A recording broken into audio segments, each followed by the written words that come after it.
Hi, my name is Taras. I'm going to be your instructor for Management 301 this semester. The purpose of this video message is to give you a better idea as to what the course is about. And I know we have the syllabus, and I trust that you have read it, but I know that some of you haven't read it carefully enough. And so I kind of prefer this personal, even though it's virtual, interaction or conversation with you. As long as you watch this lecture, let's call it a lecture, you will know what the course is about and what you need to do to get your A+. Now, when I teach this course in a classroom, I normally started with an activity that goes like this. I would ask my students, all 100 of them in the classroom, which way is north? It's probably not going to work that well with you, so I'm going to ask you that question, but you will have to trust me when I will tell you what normally happens when I ask that question. So, with you personally, when I ask you which way is north, which way would you point?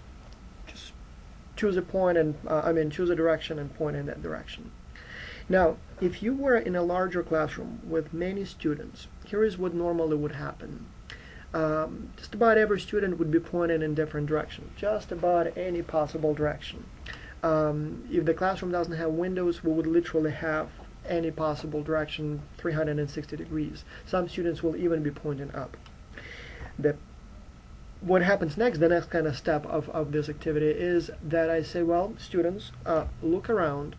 You see people all around you who have more or less the same experience as you do, more or less the same level of knowledge. And as you see, they all are pointing in different directions. You understand that most of you are wrong. North is one direction, not 360 different directions. So just about everyone here in this classroom must be wrong. Maybe one or two lucky guys are pointing in the correct direction. So let's do this again, but this time you participate in this activity only if you are 100% sure you know which way is north. So if you have any doubts, don't point. Just, say sit tight.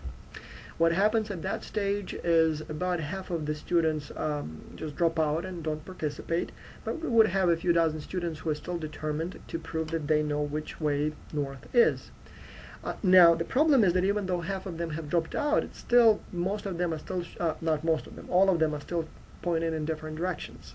And then I would ask them again, if you have any slightest doubt that you may be wrong, and there is overwhelming evidence, statistically speaking, you are wrong. There are 20 people participating in this game now with you, and 19 of them believe that you are basically pointing in the wrong direction. So maybe you shouldn't participate next time. So let's do it again, but only and only if you're absolutely sure you know which way is north. And so at that point I have about 10 students left, and so each of them again believes that he or she knows the correct answer, and we definitely would still have a few students who are pointing in completely different opposing directions. And at that time I would choose those two, put them on the spot, and ask one of them, so you sure you know the answer? Because your friend here is pointing in the opposite direction, and he seems as smart as you are.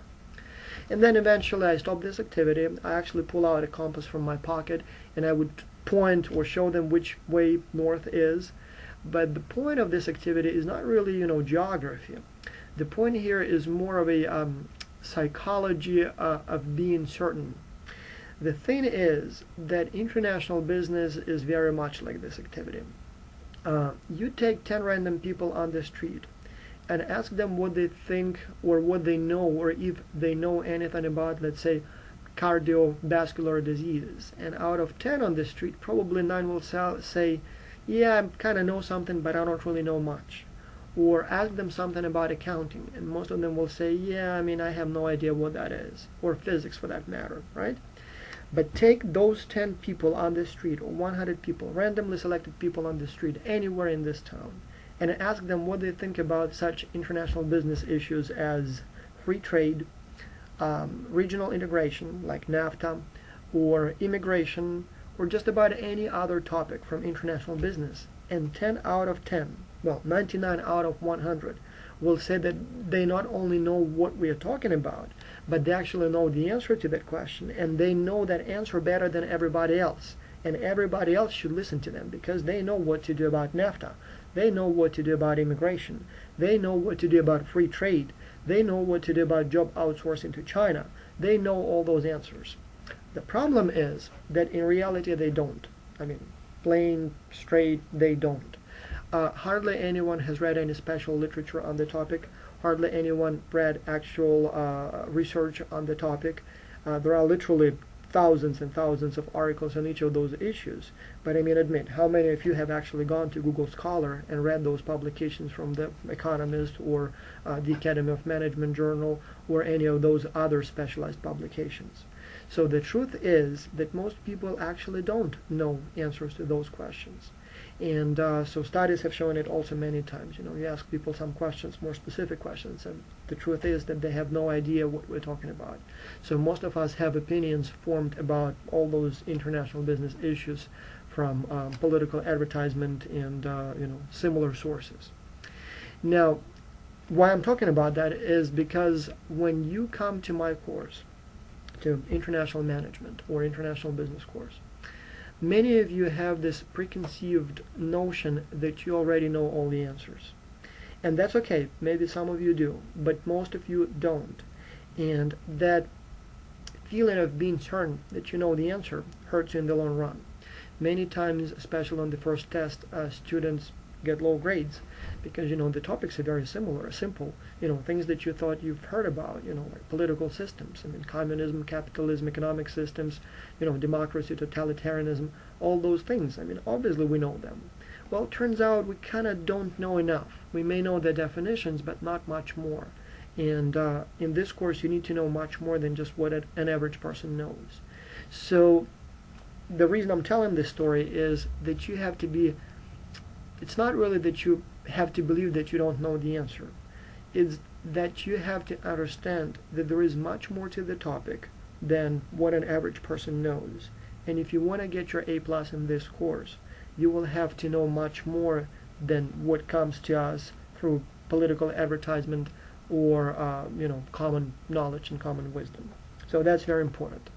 Now, also, there will be many things that I will say to you during this course that you will wildly disagree with. And again, even though those will be results of rigorous empirical studies, many of those things go very much anti-common sense, or not common sense, common knowledge. And so in many cases, you probably will wildly disagree with me, but be prepared for that and just keep your minds open. Everything I will say will not be my personal opinion. Those will be results of serious studies that have addressed the issue. All right? So hopefully you will keep your mind open. Now, first let me introduce myself, and then I will talk about the course. I have been teaching at the UNCG for 4 years now, and I specialize in international business. I teach all aspects of international business, from differences in cultures and economic systems and political environments, all the way to cross-cultural differences, managing people across cultures, so kind of from macro to micro level, international trade, international finance, all that stuff. However, I do specialize more in cross-cultural psychology and cross-cultural management, so most of my research would be on kind of people's stuff in cross-cultural context as opposed to money or companies. Even though, again, as I said, I'm quite versed in all those levels of international business research.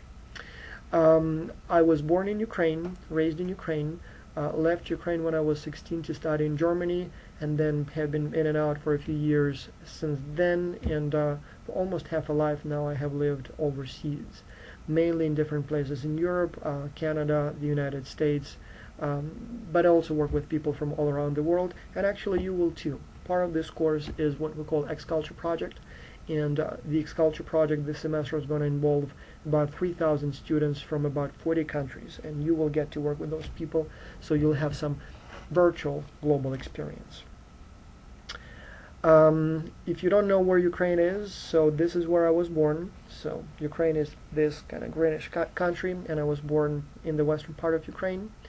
In terms of where I've lived, as I said, lots of places in Europe, lots of places in North America, and I guess these other ones are the places that I've visited for work. So it was more than just a tourist, looking around. So I kind of got a chance to meet the people, work with them, teach lectures, or maybe do some consulting, or maybe attend a conference or things like that. Not too many of those like me. Yes. Now, this is my family, in case you care. My lovely wife and my 2 kids. The pictures are slightly outdated. The kids are a little older than that, but not much different. Now, let me talk about the course. There are different kinds of courses, and different instructors structure their courses differently. I'm a big fan of simplicity. So sometimes you would take a course where it's very difficult to figure out how it works and what it takes to get an A+. It's nothing like that in my course. So it's not going to be a labyrinth, a maze of assignments and difficult steps that you have to take without any certainty of how you will do on them. Now in my course it's much more different. So the road to your A+ is very straight, and the things you need to do are very simple. The only problem is that it's not easy. So the road to an A+ in this course is simple, straight, but long. So you'll have to work a lot, and even though this course may not sound as scary as statistics, which I, by the way, used to teach, or accounting, it will still be not easy as far as how much time and effort you have to spend on this course. But as long as you follow my instructions, as long as you complete those assignments, you are pretty much guaranteed to get an A+. And historically, a large percentage of my students get an A+, because as I said, many assignments are pass-fail. So as long as you do it well enough, as long as you try, you normally get a good grade. The only problem, as I said, is that there is a lot of work. So there is a lot of material, and you will have to work very intensively and spend as many hours on this course as you spend on probably your toughest courses. But as I said, it's very simple. Like in statistics, for example, occasionally there would be some topics that some students are just not capable of comprehending. It's just too difficult for them. No, here, as long as you do it, you will understand it. And as long as you do it and understand it, you will get your A+ for the exam, for the homework assignment, for X-Culture, for all kinds of other components that we have in the course. So it's very simple, very straightforward, but the road is long, and you will have to walk and do a lot of work, right? Now, very importantly, kind of following up on that example with North that I gave you at the beginning of the lecture or message, if I asked you if this glass is full or empty, you probably would say that it's empty. I mean, obviously it's empty. There would be some smarty pants in the class that would say, oh, it's not actually full because there is air in it. But I mean, come on, it's empty. Now, if I added those rocks to this glass and asked you if it's now full or empty, what would you say? And normally people would say, well, it's full. I mean, it's full of rocks. Well, the thing is that it's not quite full, but there is still room for more. So if, for example, I added these pebbles, then many would say, oh, okay, now it is full. Now it's pretty much all filled up. But then at the same time, again, it's not quite full because you still have some space in it. So, for example, you could take and add some beer. And in a real class, that's what I actually do. I show students the same activity with real glass, rocks, pebbles, and beer.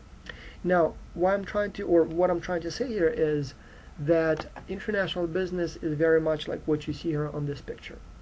So, the big rocks represent general knowledge of international business. Most of you have some basic knowledge of international business. If I asked you what an exchange rate is, you would probably know that answer. If I asked you what immigration is, you would probably know that answer. So some of the basic assumptions you would probably already understand. The problem is that in a course like this will give you basically an F or D, maybe D+. The basic common knowledge are necessary, but definitely not sufficient to get a decent grade in my course. I will not be asking you on the exam what immigration is. I will not be asking you to calculate the exchange rates, because I know you can do it. Everybody on the street can do it, so I'm not interested in that because I know you can. Every question on the test will be course specific, meaning that it will be more advanced stuff that normal people normally don't know. So that's the things that you will learn from my video lectures, from the book, from readings, from things like that. So those little pebbles, they represent the special knowledge attained in class. And so every question on the test will be designed to test that special knowledge, not the common stuff that everybody knows, but stuff that is much more course specific. And then obviously if you decided to study even more, you can go and do a graduate degree in international business, and so that would be that beer. And I'm not even sure why I chose beer as a symbol of graduate school. I guess you'll need a lot of that to graduate, but you will not have to know all that high-tech stuff. There is definitely much more about international business than we can cover in a single course. In fact, people have made their entire careers studying this topic, including me, for example. So there is a lot of stuff going on, but again, you'll need to know more than what people know, but not everything. So now I would like to talk about the course outline, and I thought about designing separate slides for that, but I thought it would be best if I just follow a regular outline. It will be lots of text on the screen, I guess, for you over there, right? But this way you will actually see where it is in the real document, and if you just want to follow in the real document, that might work the best. So the syllabus. First, my contacts. Feel free to email me at any time of the day. I normally reply within a few hours. We'll see how it goes this semester, but usually you will hear from me fairly soon. Be aware that I will be out of country for the most of the semester, which means that I will not have office hours as I normally would. But again, just contact me by email. If needed, we'll set up a Skype conversation. I'll be available for you when you need me. Believe me. Second, for the take-home assignments as well as all other assignments, if it's a Word document that you're submitting, please don't forget to put your student ID there. Technically, I would need only the last 4 digits, and the reason for that is that Genie or Blackboard doesn't give me your entire ID, just the last 4 digits, and so if you put the whole thing, it's not helping in any way. But please make sure to put those last 4 so I can, identify you, because I get too many submissions without IDs, and even though, yes, I know that you submitted through the Blackboard, and theoretically there is a way to find you, who you are. But with the take-home assignments, you will be submitting one-page Word documents, and once you submit them, I will download them all and then print them and then grade them on paper. That's how I prefer to do it. And so if you don't put your ID on that piece of paper, for me it's virtually impossible then to figure out whose submission that was. So it's very important that you put your student ID on the top of the page there. Keep that in mind. Second kind of personal favor that I would like to ask you is, don't forget to put Management 301 in all emails that you send me. There will be thousands and thousands of emails left after the semester is over. Each one of you will probably send 10-20 emails over the course of the semester, and many will send many more. And so with about 200 students that I have this semester, I will end up with thousands of emails in my mailbox. And they will spam my mailbox forever unless I find and delete them. And so Management 301 as a keyword allows me to do it very efficiently. The textbook, I'm not going to focus on that too much. You can read about it. The point here is that older editions are fine. Now the 6th edition is out, but frankly it's not really that different from the 5th and not really that different from the 4th. The 3rd one is different. The 3rd one is much less developed. But the last 3, the difference is a minor, so if you want to save some money, I'd go with the cheaper one. The 4th one you can get like for $5 on the eBay, the 5th one maybe for $10, but the latest one will cost you $100. So if you want to save some money, feel free to go with the older edition. If you are in a real financial trouble, you can borrow one of my books. I believe I have 3 copies, so if you really need one and you can't afford one, I can give you mine for the semester. So by before January the 31st, I will see you, because I will be leaving after that date and will be in and out, so it will be difficult to actually physically see me. But again, if you want to buy an older one, it's not really that expensive. You can literally get one for like a couple of bucks, and so it shouldn't be a problem. And I'm going to skip this boring stuff, the course objectives and overview. You will learn by the end of the semester what it is. As I said, we will be talking about international business. Let me talk about how we're going to communicate. One is in terms of the course format. So how I deliver stuff from me to you. I kind of prefer to teach this course in class. I enjoy interacting with students, recognizing their faces, knowing what they, breathe and how they live. But I'm trying to recreate that experience in the virtual environment as much as I can, and it seems to kind of work. So obviously, as in any online course, you will primarily work with the book and the slides and other documents, readings that I have posted for you. That stuff is there, and if you one of those people who reads really fast, or you prefer to work with a printed document, then yes, you have that option. Everything has now been posted on the Blackboard. You can download the entire material, the materials for the entire semester, slides, optional readings, all those things already there for the whole semester. But on top of all those slides and readings, I also create video and audio lectures. There are two different types of video lectures. One is what I call a talking head. That's basically what you see now. There is a picture of me in the corner of the slide, and then you actually have the slides in the background. That one is very efficient. I cut out normally parts that are not very useful, and so you end up with a much more focused lecture, I would say. Plus the quality of the sound and the picture is a little bit better, but it's still a little bit dry. For those of you who want to have a real in-class experience, I have actually videotaped all my lectures last semester. And so in addition to the talking head type of lecture, I actually have video recordings of the real lectures in class from the last semester. And those also have been posted for you on Blackboard. Those are much more interactive, and so you kind of see what other students say in response to my questions. It may take sometimes a little longer because, as you understand, sometimes some conversations go astray, and so it may take a little bit longer. But at the same time, as I said, it's a much more realistic experience. So if you would prefer to take the class in class, then go with the lecture style videos. If you just want to listen to me and maybe see my face but see the slides in high res, then go with a talking head. On top of that, and that's my favorite type of lecture, I actually create audio lectures of everything that I post on Blackboard, including this particular message. There is actually an audio file of it. If you are like me, and if you don't want to waste any time on things that you don't have to waste your time on, then just download the audio files. Put them on your iPod or on your phone, and just listen to them when you commute to work, or when you maybe jog or work out in the gym or work in the garden, whatever you do. This way you will get exactly the same content, but you will not have to, allocate specific time for this stuff. So as long as you're disciplined, and as long as I said, maybe you commute and you spend 1 hour every day in a car, or maybe you go to the gym every day, just pop that stuff in your ears and just listen to me.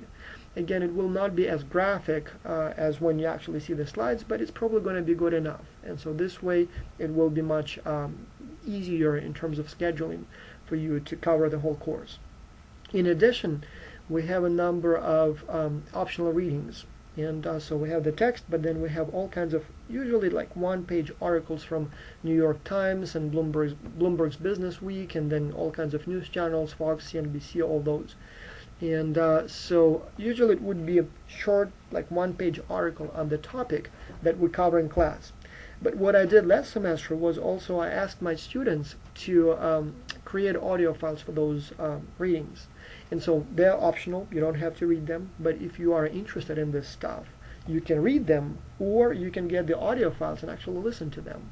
I don't have audio files available for every single article.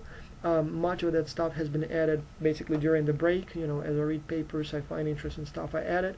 So if you want to help me with converting that text-based to audio files, you're most welcome to do so. I'll even give you a bonus point for that, and we'll talk about that a little bit later. Now, in terms of how you communicate with me, you will be sending me your work via Blackboard. So there will be exams, there will be take-home assignments, and there will be X-Culture. X-Culture is a whole different animal. I'll talk about that separately. But other than that, you've taken online courses, so you know how you submit your work. So you basically go to Blackboard and just submit it there. So no problem there. And then finally, student-instructor interaction. As I said, feel free to stop by my office anytime. I will be in and out of the country, so this particular semester it may be somewhat difficult to catch me physically, in the office. But just send me an email. We will set up a Skype conversation. I'll be very happy to work with you and talk to you. So don't be shy. I'm there for you. Now we talked about video and audio lectures. Everything now is online. So you have the talking head lecture, video lecture, you have the real in-class video recording, you have the audio lecture, plus you have my slides, and so that should give you more than enough information. Now talking about the slides, I have specifically designed the slides to be wordy. They are specifically have like long sentences, and there is lots of text on each slide. Now that's not because I don't know how to design PowerPoint presentations. I know that more text usually doesn't help. The thing is that you are taking my class not in class but virtually, and you will be working with that stuff without me in front of you, unless obviously you watch the video lecture. And so I thought I would design the slides in a way that they're much more class notes than the actual slides. So this way, rather than just giving you a bullet list of the things that we have covered or that I talk about, I actually provide detailed explanations of everything. So that gives you almost like a condensed version of your textbook. So that should give you, a way to review the material in a more efficient way. It may still be not quite enough to completely learn all the stuff, but as long as you read the book or listen to my audio lectures or video lectures, and then just need a quick review of the course material before the exam, then slides will definitely give you enough information. As I said, they contain enough stuff there that they're much more like class notes as opposed to just the slides. So again, that was a purposeful, I did that on purpose, and hopefully you will like that approach, right? Now this is how your grade is composed, all the different components, and I'm going to talk about each of them separately. Now, but before I talk about the different components of the course, let me highlight or bring your attention to where you can find the course grades. The course grades will be posted in an Excel file in course documents of the Blackboard's page of the course. It's not going to be in the grade center, it's going to be in a separate Excel file. The reason for that is that Excel is much more convenient to work with. You will see all your grades. You will be able to plug some numbers for the remaining assignments to see how well you have to do on the remaining assignments to get your A+. You will see how the grade is calculated, so you will have much more freedom and much more information about your grade when it's in Excel.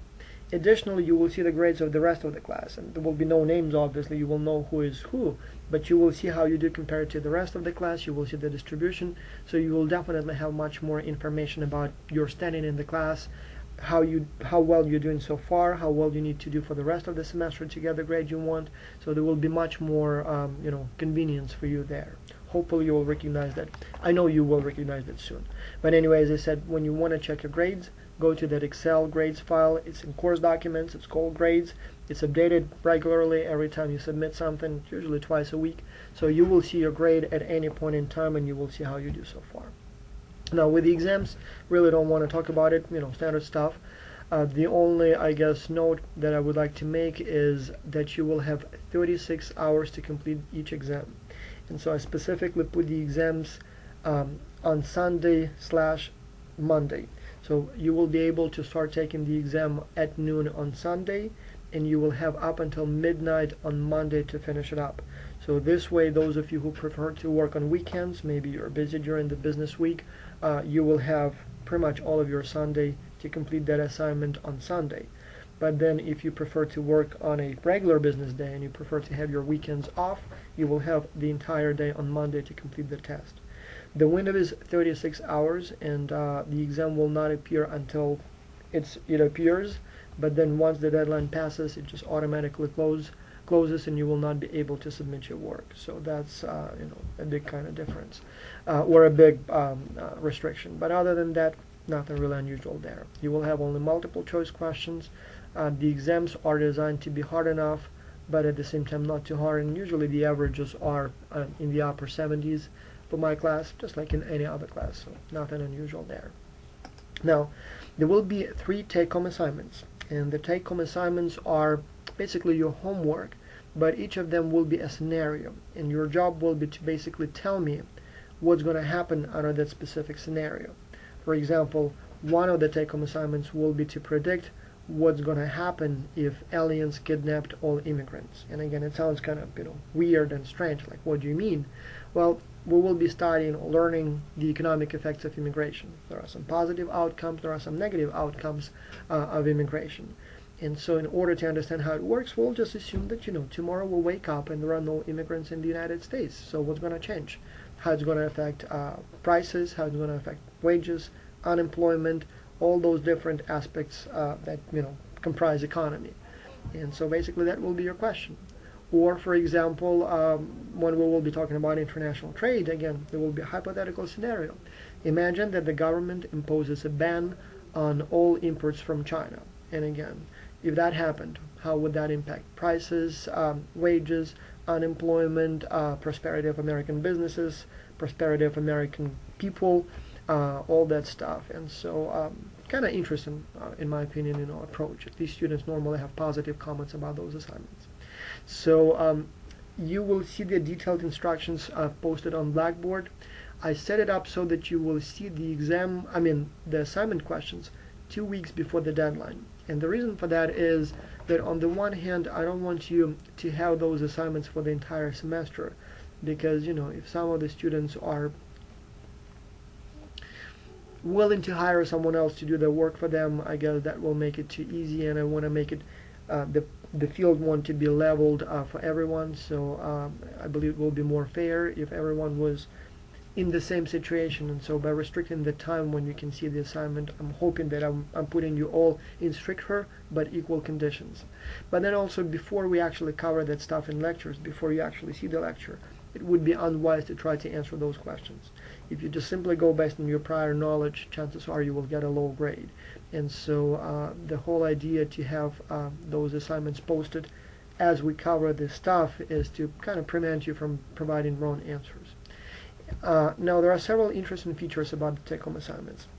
One is that there are 3 take-home assignments, but I will count the grades of only the 2 best towards your final grade, which means you are strongly encouraged to do all 3, but the lowest one will be dropped. So sometimes, you adjust into my style and you just didn't do well on the first one, or maybe on the second one, or maybe you were sick or something else went wrong and you couldn't submit it on time.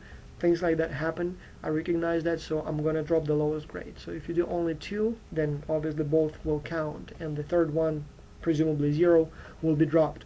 If you do all 3, then the system will automatically calculate which one is the lowest grade and drop that one and count the other 2 towards your grade. So hopefully it gives you a little flexibility there and reduces your stress. Another interesting feature of the take-home assignments is that you can do them individually, alone, or in a team.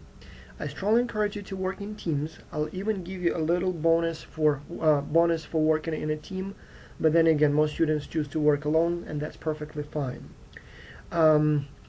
If you choose to work in a team, normally that would lead to higher performance, not because teams are smarter than individuals, but because teams are less likely to make mistakes. So the take-home assignments, some of the questions will be a little trickier than usual, and so when you work alone, you may not read the question accurately or correctly, or not understand it right, and so the result, you may make just a foolish mistake. But when you work in a team, and then when you check each other's work, then chances are someone will catch that mistake. But then again, individuals usually get high grades too, and I always have many individuals who get 100s for the take-home assignment, but then usually teams never get less than 80, 85. So teams usually do much better, but again, it's up to you. If you choose to work in a team, first, you can find your teammates. I put here a link to a page that I created where you can basically post information about you looking for teammates, and let me just move this file.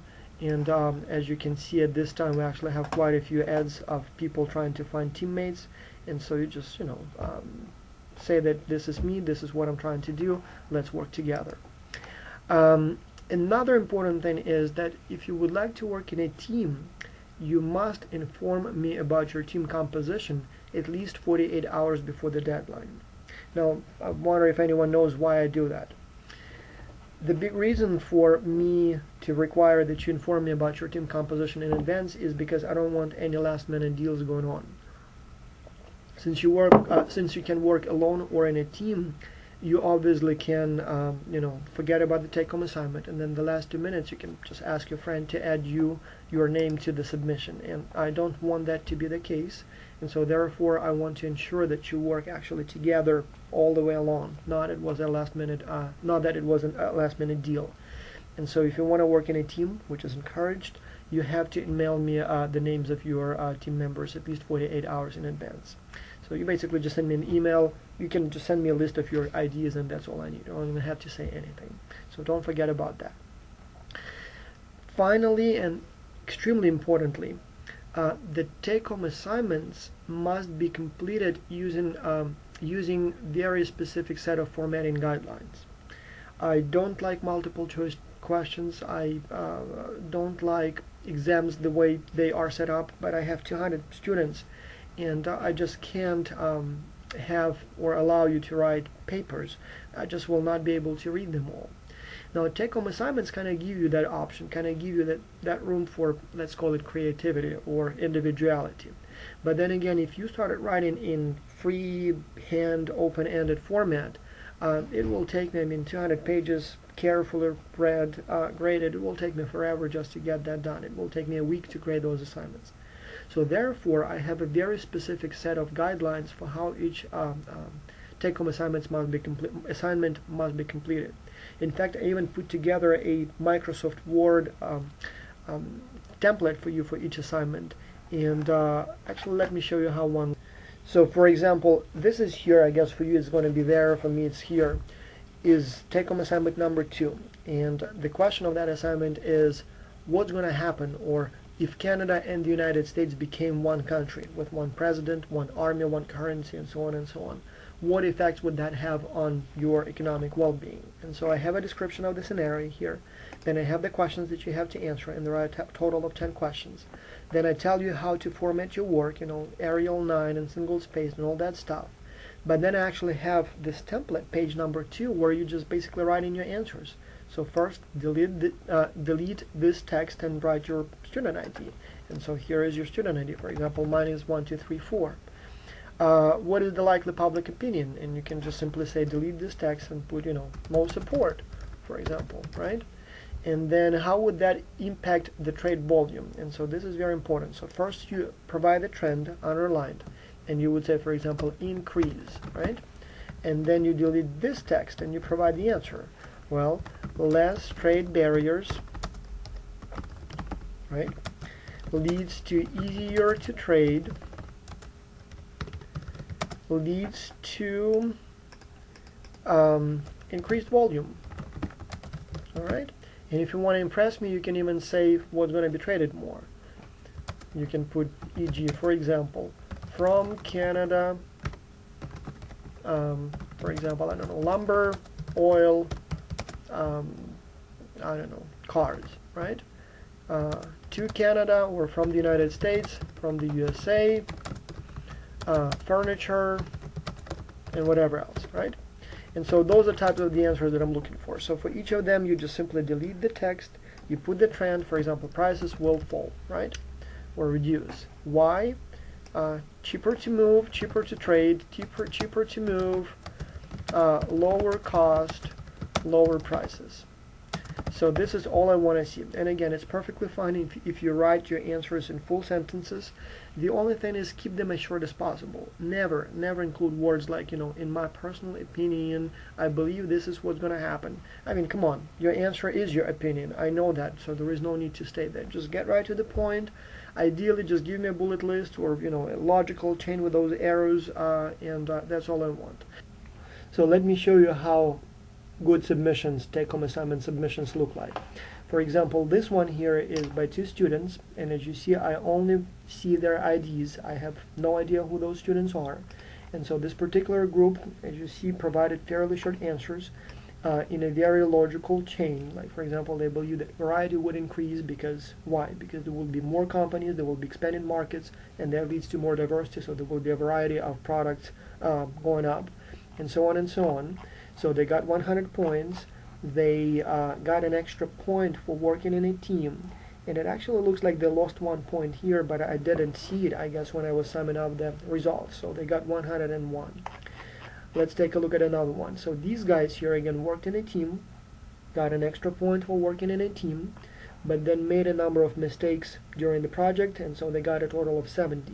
But again, the formatting was fine, no problem there, and apparently I took off some points but then decided to give them back. So this is pretty much how a take-home assignment looks like. You don't have to say much or a lot. As long as you provide good answers, you get good grades. And so again, bonus for working in a team, but I'm trying to find one submitted individually that led to high grade. And believe me, there are many students who get high grades even if they work individually. And as you see, it's pretty much all team submissions. This is kind of strange because I know that most students choose to work alone. Like for example, this student here, working alone, but still got 100 points. So obviously it's an option. But then again, working in a team, got 98. So this is just to give you some idea of what it looks like. Now the only thing that I would like to add about the take-home assignments is that they have to be submitted via the Blackboard. Do not email me the files. Send them via the Blackboard so I have a record, a stamp of when it was submitted, plus I can download them all at once at that time. If you send me an email, some of them get lost, some of them get printed twice, just a mess. So submit it via the Blackboard. Now X-Culture. This is the biggest and most interesting part of the course. Let me give you some history, and maybe I shouldn't go into much detail, but I thought you might be interested. So a long time ago, when I started teaching international business, this very course, I thought about which textbook I should be using for the course, right? And so I've ordered at that time all possible textbooks for the international business, about a dozen of them, maybe even more, and started looking through them. And as I was going through those pages, I noticed that just about every of those textbooks had exactly the same content. I mean, obviously it was said in different words and there were different examples, but the actual content, the list of topics, was exactly the same. And so at that time I thought, well, if we all use the same textbook, or the textbooks that cover the same content, maybe, just maybe, I can find an instructor in a different country somewhere out there that teaches a similar course like the one that you are enrolled in, and maybe I could team up my students with the students of that instructor, and that way you will have to work together the whole semester and gain some international collaboration experience. That will make this course much more practical, hands-on. One thing when I tell you about culture of other people, it's a whole different thing when you work with people from other cultures. And so I thought I would send out an email to the Academy of International Business and see if anyone would be interested. And so I did. I sent out an email asking if there is an instructor who would like to work with me, on international collaboration for their students. And to my huge surprise, I got about, I don't even remember how many, 20, 30 replies within the first hour. So that very first semester 2 years ago, we had 7 countries and we had about 500 students. We've been growing ever since, and so this semester we are expected to have about 3,500 students from 40-something countries. There will be 80-something universities, and there will be people from every single inhabited continent and all major island groups. So lots of people from all around the world, all taking similar courses. And about half of them will be MBA, about half of them will be undergraduate students. And we will put you in teams. Usually there will be 6 or 7 students per team. Each one of you will be from a different country, and you will have to work with those people during the semester. For you, it's actually going to be more like the second half of the semester, so for about 2 months. And together you will have to write a business proposal. You will have 2 different types of tasks. The basic task will be to write a business proposal for a company of your choice. It can be a big known company like Toyota or GM or Disney or whatever you want it to be, or it can be a smaller company, just about any company, and you'll have as a team to come up with an idea for a new product for that company and basically write a business plan for how that product should be developed and implemented. There will be a separate training file or training module for the X-Culture project, and I'm not going to go into the details. You will have all that, so don't worry about that. The task is kind of fun and creative, and people tend to like it very much. And so you will work with those people virtually using exactly the same types of tools that people in the corporate world use. email, Dropbox, Google Docs, whatever you want to use. You can stick only with emails, or you can use all those advanced tools. The training that you will go through will prepare you for using all those tools. But again, it will be up to you personally and your team to choose which method, which tools you use. And then you will work for several months together. You will interact regularly, and eventually you will submit your report. We will show them to the companies, by the way, and hopefully some of the companies will be so impressed with your work that they will offer you a job or an internship, or maybe some kind of, I don't know, travel stipend. The other type of task would be pretty much the same idea, but rather than you choosing the company, we actually have a list of corporate partners, companies that already work with us, companies that came to us with real life questions that they struggled with. Like, for example, we have a company from Indonesia, Gramedia, the largest media conglomerate in Indonesia. And so they primarily do television, publishing books, magazines, newspapers, and they see that all of those are basically dying out. People now have smartphones, and so paper-based products as well as TV-based products are becoming less and less in demand. And so they're frantically trying to find substitutes for those old products so that they can keep making money in the future, and they want your ideas. Or, for example, we have a company from Lithuania that makes educational toys. And again, they have some very specific challenges that they encountered, and they want your input. And so you will be free to choose whether you do that generic task, where you just choose a company, invent a new product, and write a business plan for that product, or you choose one of the existing companies and actually take a real problem and write your ideas for that problem. Either way, the companies will see your reports eventually, and so if they are impressed, hopefully there will be more coming out of this project for you than just the grade. At the end of the project, we have what we call X-Culture meetings. We actually have had only one so far. The X-Culture is only 2 years old. We didn't do it in the first year. We just didn't occur to us that we can do it. But we did it last year, and so we had a meeting in Florida, in Miami. So there were people from 20-something countries. There were quite a few students who could attend. We were able to provide partial scholarships to most students who could come. Some of it came from X-Culture. Actually, the money came from the Academy of International Business that they gave to us. But then many students were sponsored by their own schools. There were a couple of companies that sponsored students. Like, for example, there was an Italian company that covered all the expenses of the Italian students. So we had a nice, good team, and so that was a lot of fun. We had lots of interesting sessions and panels, and so lots of opportunities for personal development, professional network expansion. Just a lot of fun too. So pictures were just, I mean, I actually showed you at the beginning of this lecture some of the pictures from those meetings. I mean, lots of fun. Now, at the end of the project, you will also receive an X-Culture certificate, and it can be something that you can just, show to your friends and brag about your international experience, but also it may be an important thing that will get you that job. We've had so many cases when students tell us that they had a job interview and it was kind of not going anywhere, and then they mentioned X-Culture, and all of a sudden the interviewers, the potential employers, were like, oh, tell me more, that's interesting, and they were offered jobs.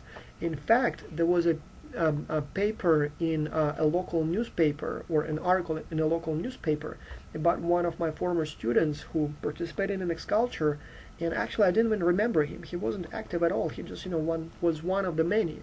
But then eventually, because of X-Culture, he got a job with VF and was sent to Brussels, and he was very happy, and so he sent me an email saying, oh, you know what, that stuff that we did, I never thought it would be useful. I thought, who cares about all those Google Docs and Dropboxes and, cultural differences and all that stuff. But actually, that's what I do now when I have this job. And let me tell you how I got that job. And so he tells me about, his manager being like, oh, tell me more. You have actually international experience, virtual collaboration. That's what we want you to do. So you got a job. So I don't know if it's going to work for you that way, but it seems like it may actually have some value beyond just the grade. Now, in terms of grading, in all countries, students are evaluated similarly, but not exactly the same way. In my class, X-Culture is a pass-fail type of thing. So you will have 10 different deadlines, or 10 different components. And as long as you complete each of them in time and well enough, you will get your little 100. And so your total grade will be basically the average of those little 100s. So for example, about 5 days into the project, you will have by that time established contact with your teammates. So all you will have to do before that deadline is to exchange emails with your teammates.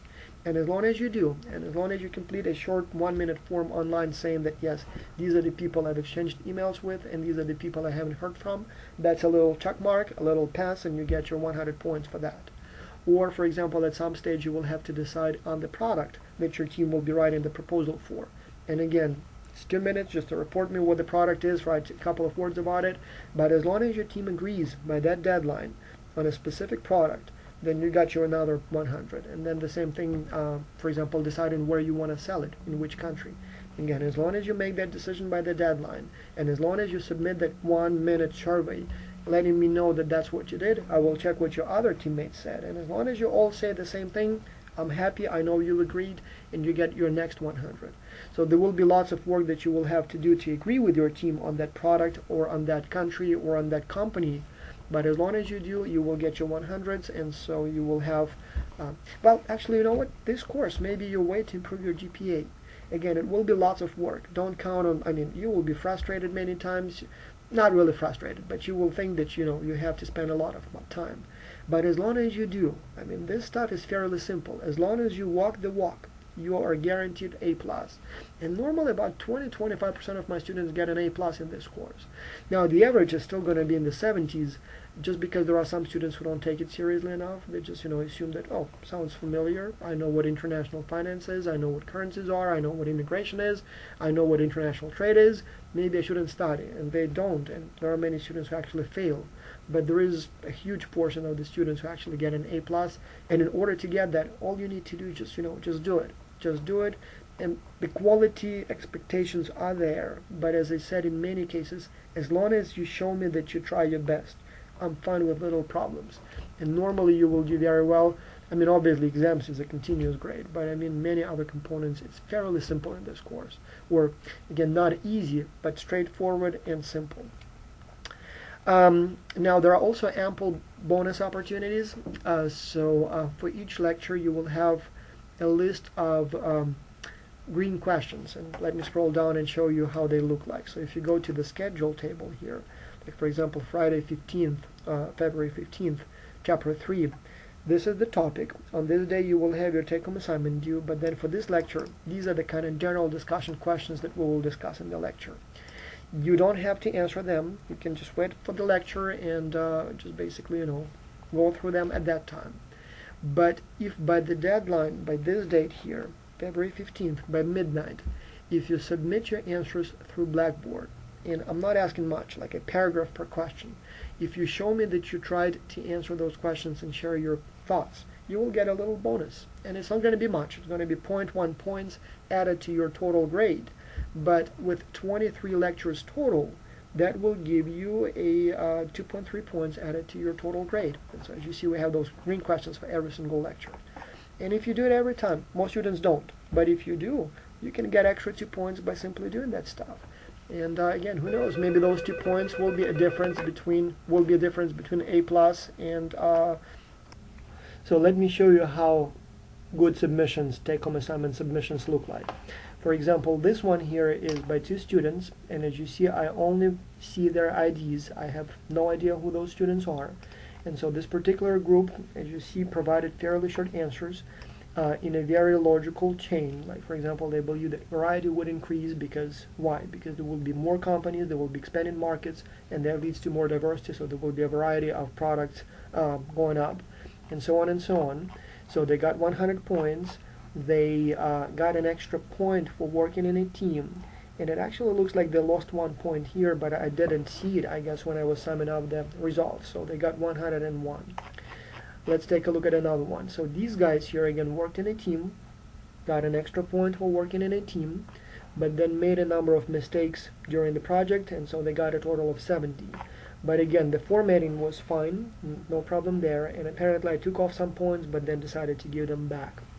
So this is pretty much how a take-home assignment looks like. You don't have to say much or a lot. As long as you provide good answers, you get good grades. And so again, bonus for working in a team, but I'm trying to find one submitted individually that led to high grade. And believe me, there are many students who get high grades even if they work individually. And as you see, it's pretty much all team submissions. This is kind of strange because I know that most students choose to work alone. Like for example, this student here, working alone, but still got 100 points. So obviously it's an option. But then again, working in a team, got 98. So this is just to give you some idea of what it looks like. So a difference between B minus and, for example, B plus and A minus. So it may matter. Second, and this is very important, again, very few students take advantage of this opportunity, but it's out there for you. You can help me improve this course, and I will give you points for that. For example, you can go through my slides or my syllabus and correct my typing errors, or my grammar errors, or my poor wording, or even my accent. I'm even happy to, that's still an input for course improvement. So any type of mistakes you find, or rather any correction or suggestion for improvement you give me, I'll give you bonuses for that.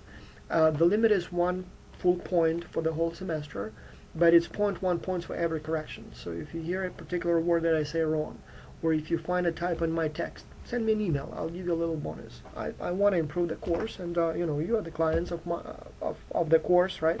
So you would know the best where the improvements are needed. And so if you share with me your suggestions, I'll give you your bonuses. You can also send me maybe ideas for better exam questions or better assignments.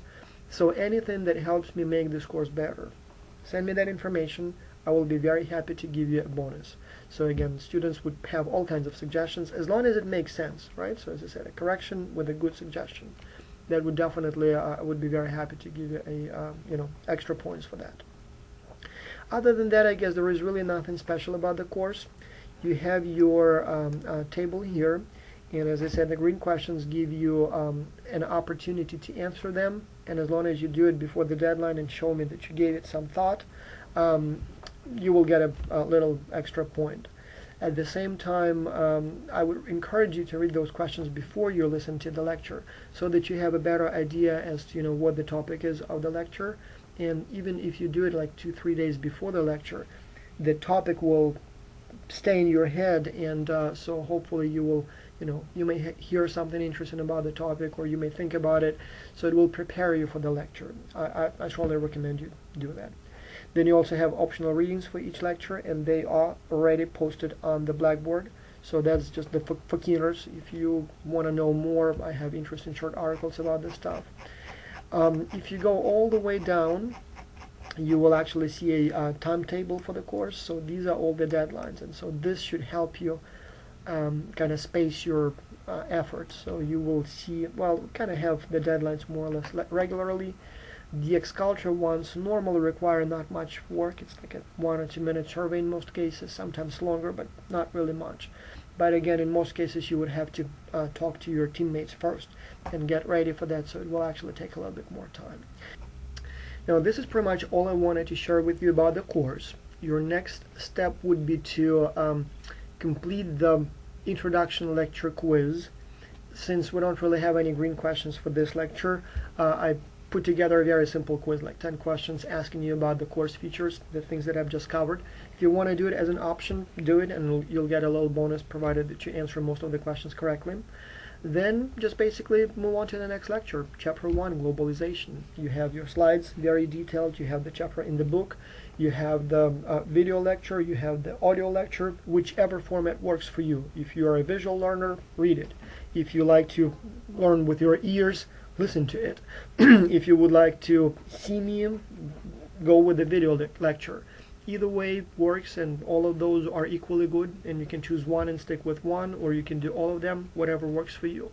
Once you're done with that lecture, again, there will be an opportunity to answer those green bonus questions and get your bonus, and you can do it if you want. You don't have to. Most students never do it, but if you want, you do it. And then in about 5 lectures we'll have the first take-home assignment, but I'll send you a reminder about that, so don't worry about that for now. Welcome to Management 301. Too bad I can't see you, but you can see me, and hopefully we'll enjoy the course. Bye.